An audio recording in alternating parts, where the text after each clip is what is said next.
Okay,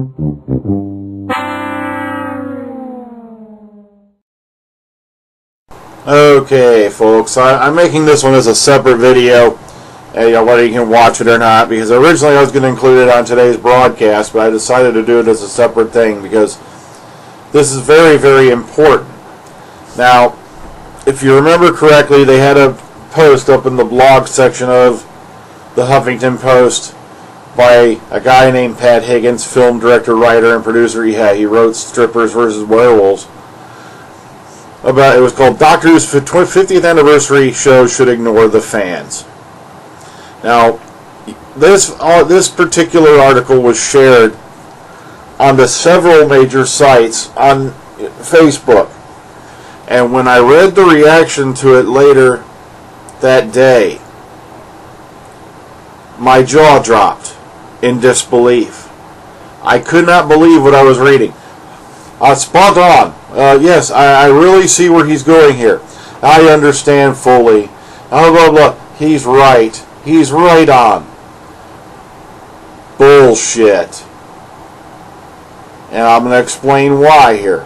Now, I just can't believe how passive and sheepish that some people who claim to be so passionate and fans of a show have become. How, they roll over and just take it. And then you've got guys like this saying, well, that's the best course of action, basically. And they're like, Dr. Freedom, you're taking it to an extreme. I think what he meant is, no, alright, let me get into my argument. If studios had ignored the fans back in the 60s and early 70s, you would not have Star Trek. It would have gone by the wayside and never been made into motion pictures, let alone the abortions that J.J. Abrams put out the last couple of years. None of that would have happened. There would have been no Next Generation. There would have been no Deep Space Nine. There would have been no Voyager. Well, there would have been no Enterprise. None of that later stuff would have occurred. Gone. Lost in the pages of time because all they had to do was ignore the fans. You would have had no Star Wars prequels, which some people, think is a good thing as far as the Star Wars franchise goes. If they had ignored the fans, if George Lucas just ignored the fans, just like you would not be having a Star Wars 7. Now, a lot of people think I'm going a little overboard. I'm like, okay, then let me cite specific examples. You see, I was literally just sitting there in awe, and then I was starting to line up the articles for to last night / today's broadcast, which should have been out a lot earlier, but unfortunately I fell asleep. It happens. I got home a little early from work. I sat here, started reading, and because I'm almost to the end of a King novel, and I sure enough I nodded off. Very sorry, but I was getting old. But as I was going through looking for those articles, I stumbled onto this one, and it seemed like providence, maybe serendipity, that this article came up on Blaster. Because this cites very, very specific examples that should be, used as a counterbalance to this weak article. And trust me, I'm calling it weak. It's written by a guy who's done 6 movies, maybe 7. And I really don't want to harp on B-movie producers and all that, because there are a lot of good B-movies out there. But this is not this guy's place to do this. And I'll tell you why. Right here, right now. I'm even going to provide the article link to you below in the description box. Because I couldn't amaze it popped up. 11 TV characters who were going to die until fan love saved them. Now, I cited the specific example of in Deep Space Nine, when they came to the end of the one season, forgive me if I can't remember which, and it was the character of Odo looks up at a screen and he sees the character of Chancellor Gowron of the Klingon Empire and goes, I remember something from my time in the Link. He's a changeling. When this hit the airwaves, I was in the middle of, probably one of my, great eras of Klingon fandom for Star Trek. the Klingon Star Trek fans, especially the ones here in the local area, who knew Bob O'Reilly, the actor who plays Gowron, so well, all went ape shit. And then next thing you know, fan letters from all across the United States hit Paramount Studios. And then, of course, it was changed that it was not Gowron that was the changeling, but, of course, his right-hand man, General Martok. That's why that happened. That wasn't just a fluke in writing. It was originally meant that Gowron, a.k.a. Bob O'Reilly, was going to be the changeling. And, of course, he was going to die. And we did not want that to happen because we like Bob. He can drink. He could, back then he drank most of us under the table. And it was a very amusing and warm fellow. Did not travel in an entourage. A couple times he showed up at the convention. He just walked in. Nobody even invited him. And we really liked the guy. We didn't want to see him off the show. So bam. That's why you got him for another, couple seasons until, of course, we still reel in the fact he was killed by Worf. But, hey, at least we got those, extra parts with Gowron still involved, a.k.a. Bob O'Reilly. And here's more examples of this. 11 TV characters who are going to die until fan love saved them. And get ready for the list. You're going to love this. Now, here's the article. Now, sure, a lot of shows have the core cast figured out from the get-go, but sometimes there's a character so great that you have to get them in the mix or, get their head off the chopping block. There have been more than a few characters destined for the grave that got a reprieve because fans just loved them so much, dating all the way back to the early days of the genre. Fans can be a fickle group, and then a lot of us don't like losing a character that we like. Fans relate to these characters, and sometimes writers have made wholesale changes to a series to keep around a character the fans refuse to let die. Now that's devotion. Of course, sometimes the writers make the right call before fans even get a chance to meet the character, i.e. Jack's averted demise in The Lost Pilot. But a lot of times it was the fans who help make the decision. So here's some beloved sci-fi characters who were originally supposed to bite the dust. Now, for you Battlestar Galactica remake fans, Carl Hilo Agathon, Battlestar Galactica.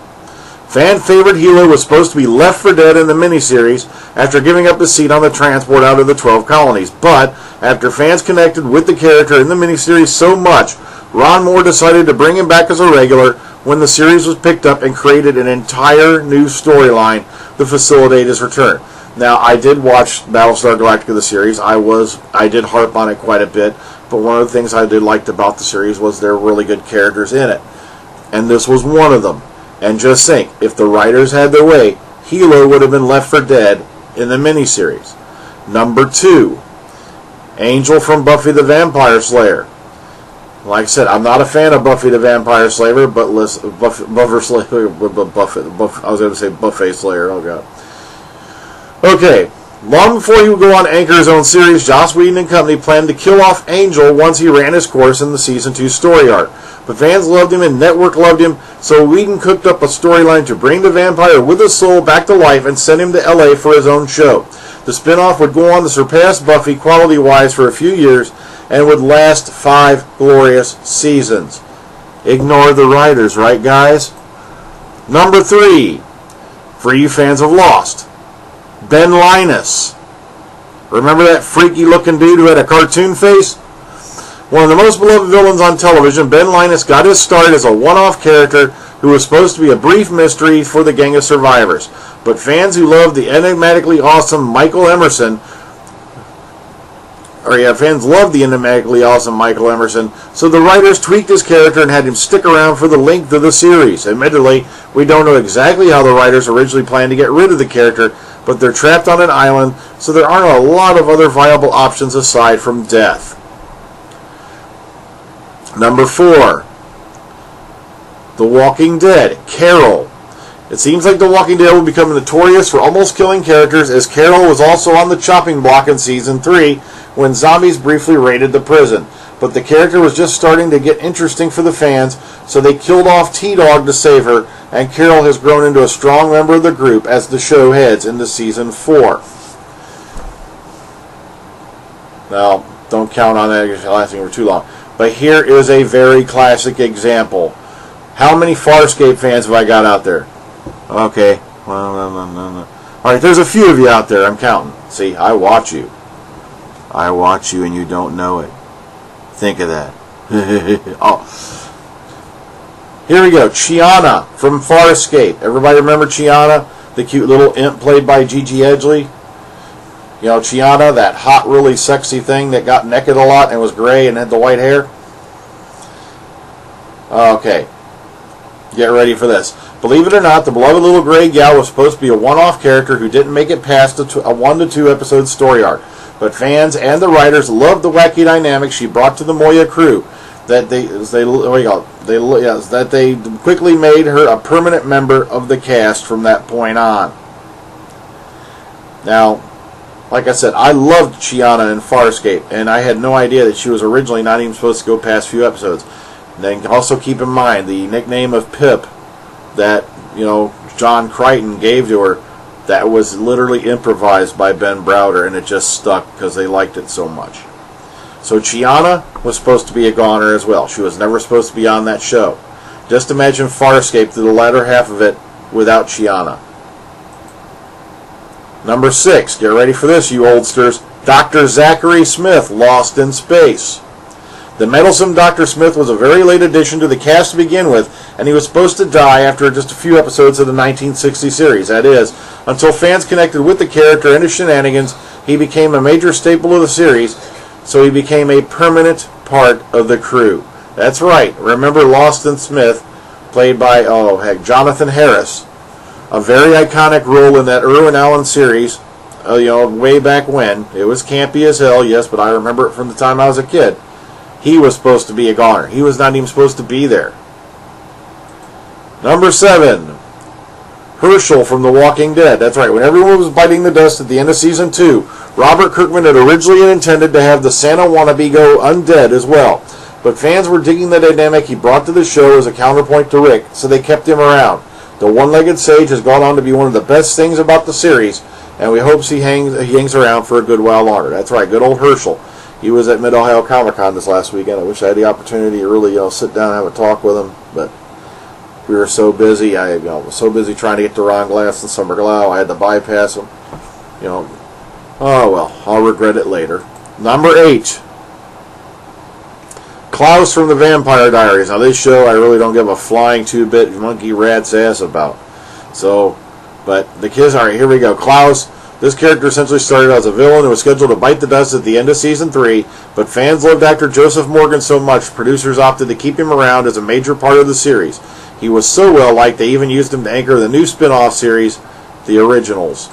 Number 9, get ready for this, Doctor Who fans, Perry Brown. That's right. Here we go. You should know this story a bit.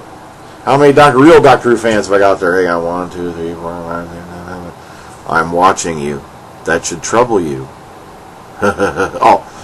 Perry Brown, Doctor Who. At the time, back in the 1980s, Doctor Who was still somewhat considered a kid's show, so the dark death of companion Perry Brown by having her brain taken over by an evil alien didn't sit well with the fans, at all. Now, the following vocal protest from the fans, the writers retconned her death in a subsequent story and had her character married off to a warrior king. Wow, she got stuck off with poor Brian Blessed. Imagine they'll wake up in the middle of the night as he's screaming, "Gordon's alive!" And we really don't want to know what that means when he screams Gordon's alive. Okay, but especially if he's referring to a certain anatomy part. Okay. So that little flashback scene they stuck up at the end of Trial of a Time Lord, I believe it was The Ultimate Foe, that was literally thrown in at the last minute for a lot of you old school fans, or who didn't know about it, or new school fans who don't know about it as well. And matter of fact, Nicola Bryant didn't even know her character had been spared. But what's even funnier is, listen to the Big Finish audio, Perry and the Piscon Paradox. They have quite a bit of fun with this incident right here. But Perry Brown, was supposed to originally die. Number 10, Spike from Buffy the Vampire Slayer. That's right, one of the most famous names on this list. The badass vamp Spike was supposed to be a one-off baddie who dies at Buffy's hand shortly after being introduced. It is, until we all realize how awesome James Marsders could be. Fans loved Spike's spunky attitude, so they spared his life and eventually brought him back as a series regular. He was so beloved that he made the trip over to Angel's final season after Buffy ended. Now, James Marsders, incredible fella. I met him, I believe it was 2011. Like I said, incredibly approachable fella. Don't believe any stories. Like I said, there was big signs up saying blah blah blah. Don't want to kind of, and don't shake hands, yada yada. Yet I had my autograph signed, and we were talking for a few minutes because there was no one in line at the time, and because everyone was off having lunch and he hadn't left yet, and so we had a great conversation. And then next thing you know, he stuck his hand out, and I didn't even made the motion to do it. Okay, but here's one for you True Blood fans, or Truebies, or whatever you guys are calling yourself this week. By the way, that series will come to an end next season. Lafayette Reynolds, that's right, True Blood. Because this is something I've talked about before, I believe. I can't remember, because I haven't had a chance to really talk about True Blood too much now that we've shifted primarily over to Doctor Who lately, especially for the 50th anniversary year. But in the books the series is based on, the character Lafayette bit the dust pretty early in the series. I don't think he made it out of the first book, if I remember correctly. The creators of the show planned to follow the same trajectory, but fans loved the hilarious, honest, and flamboyant character so much they've kept him around for virtually the entire series run. This right here is an example of why ignoring the fans, they should ignore the fans for the 50th anniversary, was a bunch of ignorant, errant nonsense.